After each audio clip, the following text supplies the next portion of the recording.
Hello and welcome to your Rangers Review post-match show with me, Chris Jack, and Josh Barry, live from Tannadice.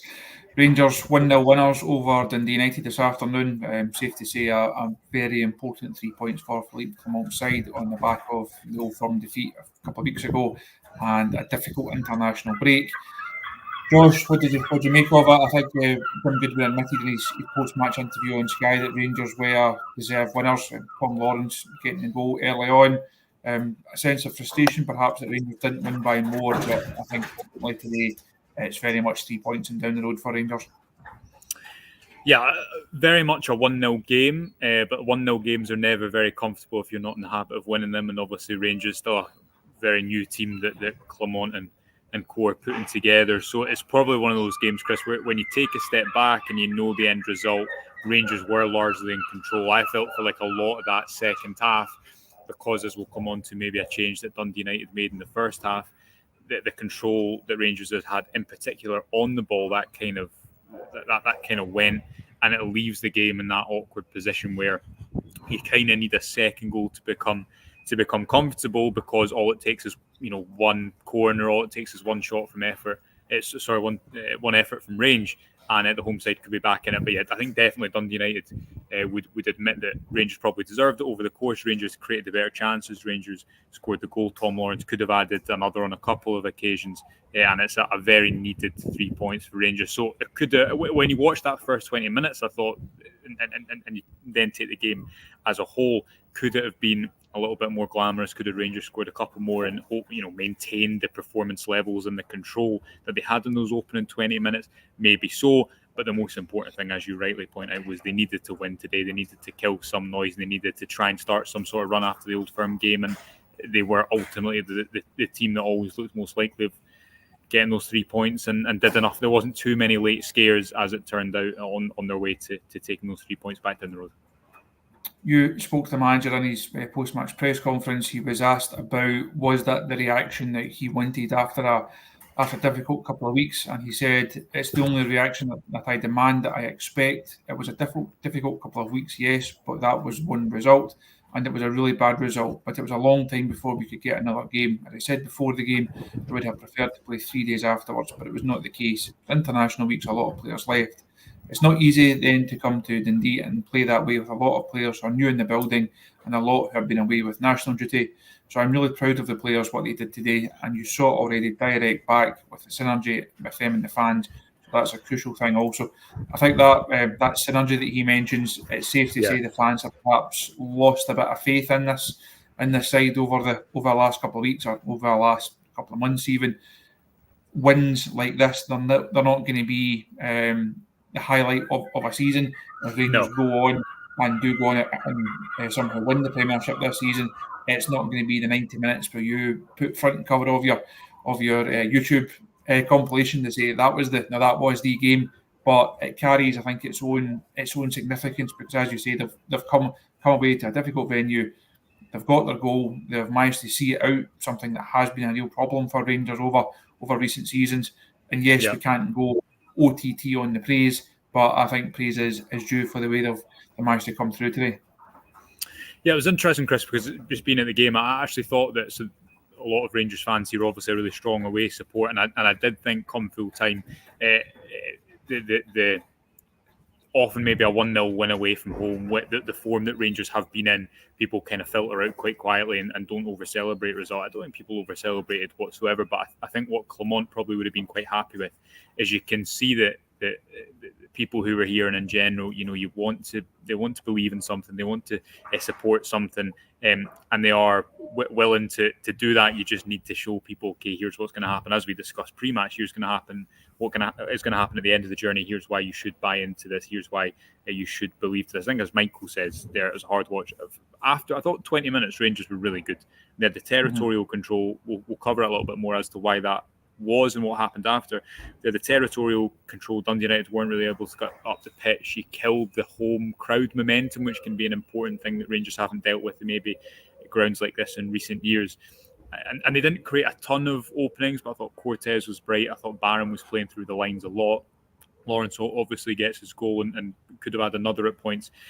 Then once the game becomes more stretched and Dundee United are more aggressive, that's when I thought Rangers didn't deal with it quite as well, and it became a little bit more like last season, whereby you're going direct a lot, you don't have as much control in the build-up, and then you can't control the territory. And then it's a point, I feel like I tweet this every single game I watch Rangers, but I feel when the game goes end to end and it's just Dessers up the top end of the pitch with the wingers back and it's Lawrence as the connecting part, I just think Rangers are too easy. It's too easy for opponents to know we can commit numbers forward and we're not going to get hurt in transition, or Rangers aren't going to get themselves up the pitch quickly because Dessers isn't that type of player. When Egerman came on, and Clement had some interesting things to say about him post-match as well, but when he came on, I felt like that gave Rangers a little bit more control up the top end of the pitch because he took the ball down on a couple of occasions. They probably should have added another. But to your point about what Clement was saying on synergy there, you're right. Rangers had to win today. It was a fantastic watch overall. No, Dundee United also only had one shot, two shots on target. I can't actually think of a save Jack Butland made because the late shot down to my right here at Tannadice was, I think, deflected wide by Connor Barron. Would Clement have taken a 1-0 win here without that much trouble defensively pre-match? Absolutely. The style's going to have to come, and the young players that he has got in this team are going to have to grow. But the important thing is, while you build up to whatever type of Rangers he wants to produce, you've got to get results in the meantime, and they did that today, didn't they? The man that ultimately won it for Rangers, as Butler says here, Tom Lawrence. We spoke about him pre-match. I feel we've spoken quite a lot about Tom Lawrence over the season so far in that number 10 position. I think we both would like to have seen Bayrami start in that area today. Within that opening phase of the game, Lawrence shows what he can do. I still have my doubts whether he is the answer week to week, and certainly have my doubts whether he's the answer in certain types of fixtures, Old Firm being the most pressing ones. But on days like today, he showed what he can do. Now, you mentioned earlier on the chance he had in the second half, could have had another goal, makes life a bit more comfortable for Rangers. But that goal, nice link from Dessers, nice touch, Lawrence then breaking forward, getting beyond the striker. That's what Rangers need to see from him more often. And if he can do that, then he can be an important part of this squad, if not necessarily the first name on the team sheet.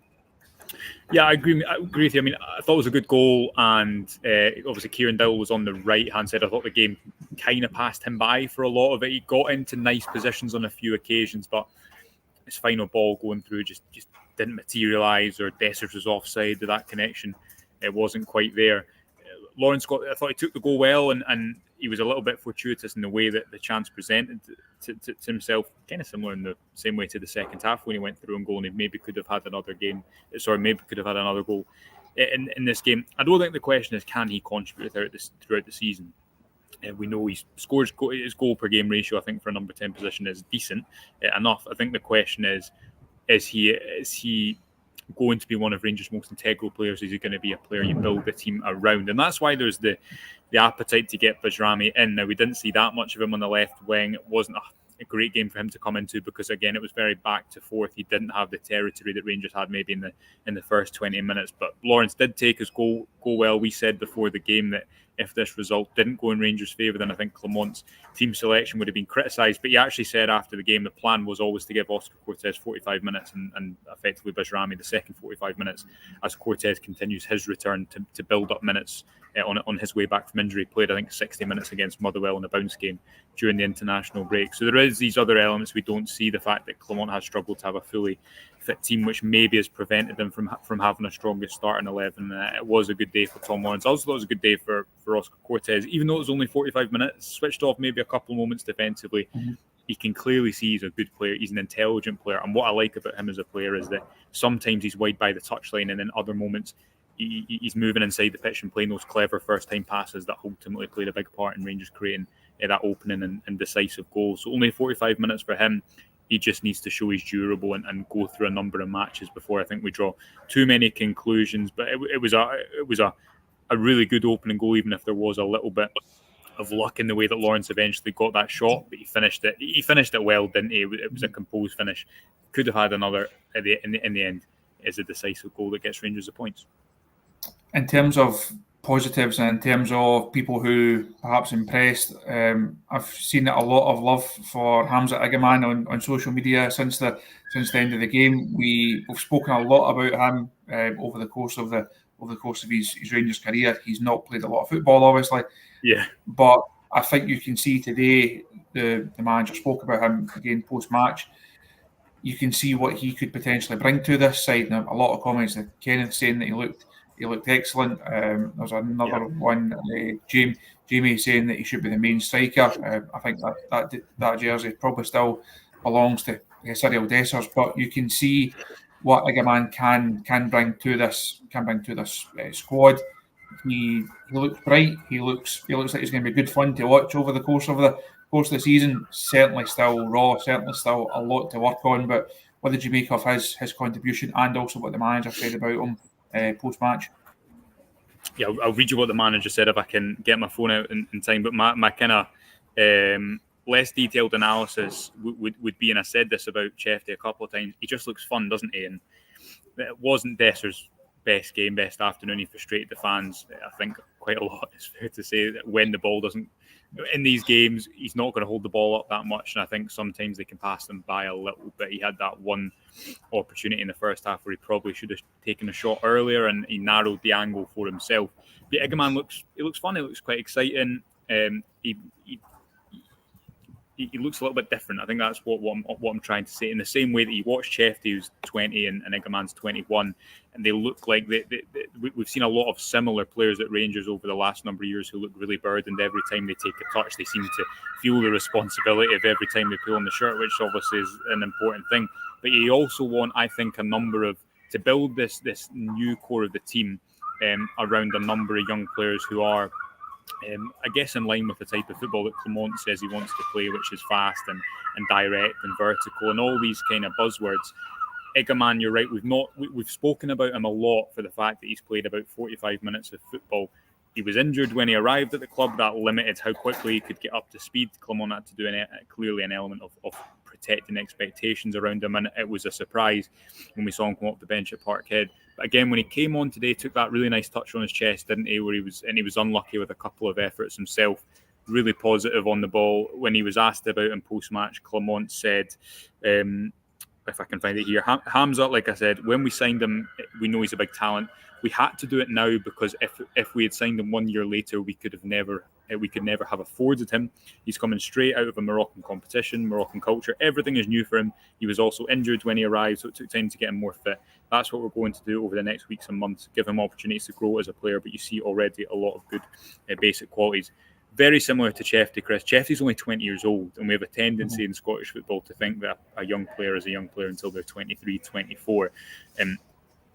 These players should only improve, but the difficulty that Clement has had, and he referenced this at his press conference on Friday when he was discussing Conor Barron, the difficulty Rangers had in this window was they couldn't get quite as many players out as they wanted. They had 7 players who had left without any transfer fee in return. And so you effectively have to, you move forward, but you only stand still by replacing those players in terms of wages. Now, the wage bill has come down significantly, led to believe up to £10 million off the playing wage bill. That's significant, and Rangers, that's not a one transfer window issue. That's something that is ongoing, and it can't be allowed to reach the heights it did in the future without the rewards that were not there. But the difficulty that Rangers have had to, the difficult line they've had to toe, and Clement mentioned it in Friday's press conference, you need someone like maybe Conor Barron who can be signed for a good price. Obviously, it's a tribunal fee, signed for a good price, but he's ready to contribute now, and he's also someone who will give you value in the future, whether that be the amount of games he's going to be able to play and improve, or one day a transfer fee down the line. And Igaman and Chefty also fill into that as well. The difficulty is when those players aren't quite ready, maybe in August or Champions League qualifiers, whatever it may be, you get into the situation that Rangers have been in over the last number of weeks. But I don't know what you thought. I thought he looked exciting, and I guess that frustration for Clement will be he's somewhat limited, I think, in how much he can use him and Dessers in the same team, because there's no other striking option until Danilo gets fully fit, and we don't know when that fully fit moment will be. But he certainly looks exciting, and I think you're starting to see, Clement said in Friday's press conference, he's going to be a huge asset for the future, which is quite high praise. It's putting a little bit of expectation on him, but I think you're starting to see that there clearly is a talented player. It's just taking time for him to get up to speed in Scotland.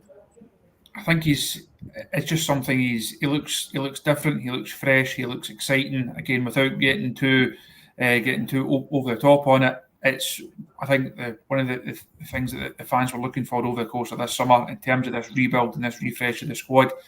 They almost got scunnered, if you like, by seeing the same players make the same mistakes. Yeah. That's not to say that these players won't make mistakes, but at least it's new players that are making these mistakes, and we think that there's room for growth. So seeing experienced players make the same mistakes week after week, month after month, season after season, it starts to get people down after a while, understandably. When you can put your faith, or when you can actually look at younger players who are on a journey individually and collectively. You mentioned Shefty there, Barron there as well, slightly more experienced, of course, but the manager is trying to build something to be successful this season if possible, but clearly with one eye on the future. And I think that's definitely something that you can see in the likes of Igaman. Clearly nowhere near ready to come in and contribute in the first couple of weeks of the season, but come the end of the season, we'll be able to see roughly what, or be able to have a better picture of what Rangers have invested in and where they've put their money, not just in terms of him, but in a number of these players that have been signed over this window. Yeah, and as well as that, Conor Barron, I thought in the first half really good. He actually, I felt like I felt like watching the game first time round. He actually played the ball through the lines about 4 or 5 times in that first half, and just nice to watch a Rangers midfielder not just playing side to side and actually being able to wrap one of those passes through the middle of the pitch. A clean sheet, which is probably important. We spoke to Robin Proper after the game. You'll be able to watch that tomorrow at midday on the YouTube channel. He spoke about the defensive partnership that he's building with John Souttar, and it's important the Rangers start to get clean sheets, and it's important they have some consistency in the defensive line as well. I thought you'd maybe see the likes of Sterling and Raskin come into the team a little bit sooner. I still think that if you look at that team that started the second half, if you look at how the game changed after 20 minutes, there's a lot of areas for improvement for Rangers. I don't think it was just a case of Dundee United were more aggressive and Rangers had to battle through that. I thought that when Dundee United changed to back four, Rangers didn't have enough answers in the build-up, and you saw that with that one moment where Butland almost gave it away really cheaply.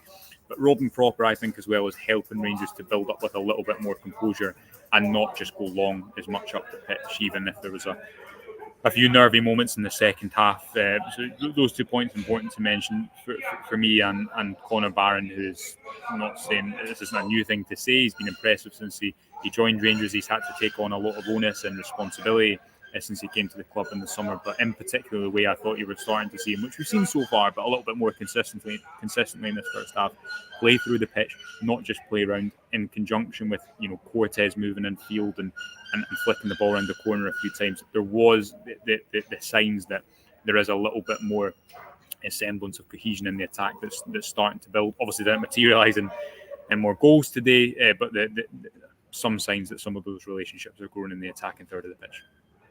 Just one final point to finish off on, Josh. Also, the story of the weekend, story of yesterday, was the news that John Bennett is standing down as chairman. It's the first time the manager has spoken publicly about it, and he said when asked, yes, that's not something that you want, of course. I heard from John as probably one of the first to hear about that during the week. He explained everything to me. It's not his decision, it's a doctor's decision. So it is with a lot of pain in the heart that he had to make the decision. I wish him all the best to recover as fast as possible, but he will not be away. He will be there at a distance, but he needs to keep a little bit of cover first. I think manager there kind of echoing the sentiment that we shared on the show yesterday when we spoke about this. Yeah. That I've seen a number of fans and for a number of people over the last 24 hours or so passing on his best wishes to John. John was clearly a huge figure for the manager in terms of attracting him to the club in the first place, going through that January window, going through the highs and lows of the second half of last season, and then planning for this summer and executing this transfer window. Probably became even more important after the departure of James Bisgrove. So we spoke a bit about yesterday as in terms of stability at Rangers. There's not been a lot there over the last couple of seasons. I don't think we can. It's not been easy for the manager. There are football questions for him to answer. How difficult or how easy do you think it will be for him just to continue doing what he does, not having someone like John Bennett as always on the other end of the phone, I would assume, but not working as closely as he perhaps has been over the last 10 months or so. Yeah, easier if he's winning. I mean, I think if you listen to what Clement was saying, especially about other voices in the club, and we know that John Gilligan is stepping in as the temporary chairman, it'll be interesting to see if he speaks publicly at some point and maybe give supporters a little bit of an update as to what they should expect in terms of the next steps. Clement, I think he's since he came into the club. If you take 10 months ago when he came into the club, obviously we're still trying to rectify that season, and they very much nearly did. A lot of things caught up with him. I think he made wrong decisions as well. He was let down by certain players. Then all this change happens in the summer, and you've heard him speak more and more, I think, pretty frankly, about why this summer's transfer window was so difficult.